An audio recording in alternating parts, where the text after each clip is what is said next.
आणि यानंतर लाखो विद्यार्थ्यांसाठी अतिशय महत्त्वाची बातमी। देशभरात आज नीटची फेरपरीक्षा होते आणि सुमारे 23 लाख विद्यार्थी आज ही परीक्षा देणार आहेत।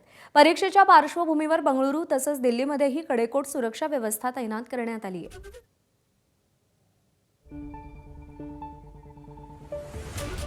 3 मेला नीटची परीक्षा झालेली होती, पण तो पेपर फुटल्याचं समोर आलं आणि त्यानंतर ती परीक्षाच पूर्णतः रद्द करण्यात आली आणि 21 जून ही फेरपरीक्षेची तारीख ठरवण्यात आली।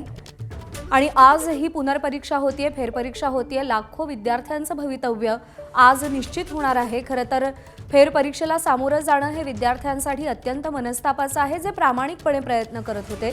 पण पुन्हा असा प्रकार घडू नये, पेपर फुटू नये यासाठी केंद्राकडून आणि NTA कडून संपूर्ण खबरदारी घेण्यात आली आहे। नौदलाची मदत घेतली जाते आणि त्रिस्तरीय पोलीस सुरक्षा तैनात आहे।